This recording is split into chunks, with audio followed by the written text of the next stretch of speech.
In the grand cathedral of international football, the Italian national team, gli Azzurri, sits on a throne of solid gold. With 4 World Cup stars stitched above their crest, they are royalty, peers only to Brazil and Germany in the pantheon of victors. Yet, there is a strange anomaly in the ledgers of FIFA's official history. For all their glory, for all the trophies lifted in Rome, Madrid, and Berlin, Italy has officially been the best team in the world for a total of only 188 days. To put that in perspective, Brazil has held the top spot for nearly 5,000 days. Spain, during their golden era, held it for over 2,000. Even Belgium, a nation with 0 World Cups, has looked down on the world for longer than Italy.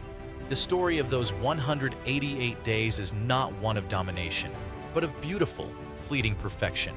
It reveals the very soul of Italian calcio, a philosophy that doesn't care for consistency in spreadsheets, but lives for the moments that make history. Italy first touched the summit in November 1993. It was the era of Arrigo Sacchi, the tactician who treated football like a chess match played at 100 miles per hour.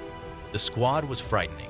Franco Baresi marshalling the defense, Paolo Maldini patrolling the left, and the divine ponytail, Roberto Baggio, painting masterpieces in attack. For one glorious month, the math finally agreed with the eyes. Italy was number 1. But this reign was a mirage, a false dawn. It was the calm before the storm. Just months later, Italy would march into the sweltering heat of the USA '94 World Cup. They would drag themselves to the final through grit and Baggio's magic, only to lose on penalties in Pasadena. The ranking spot was gone as quickly as it arrived, a cruel reminder that being ranked first means nothing if you don't hold the trophy at the end. It would take 14 years for Italy to return to the top. The second stint, and the bulk of those 188 days, came in 2007. This time, the context was different.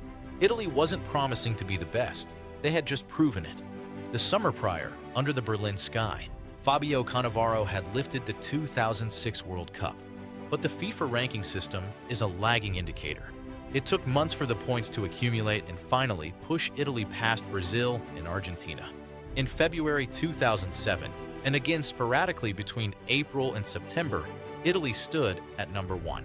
It was a victory lap for the heroes of Berlin, Buffon, Pirlo, Gattuso, Totti. Yet, even this reign felt fragile. It was a fragmented rule, a month here, a month there. By the time they reached the top, the hunger that drove them to win the World Cup had slightly faded. The world number 1 title felt less like a crown and more like a receipt for services already rendered. Why only 188 days? The answer lies in the Italian psyche.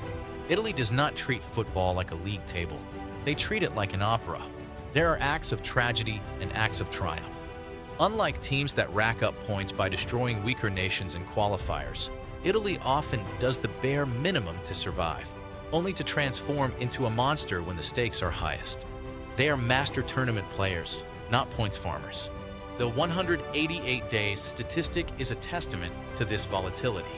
It highlights that gli Azzurri do not care about being the best on a Tuesday in November. They care about being the best on the second Sunday in July every 4 years. Brazil may have the days, Spain may have the points, but Italy has the moments. And in the end, 188 days on a spreadsheet fade away, but 4 stars last forever.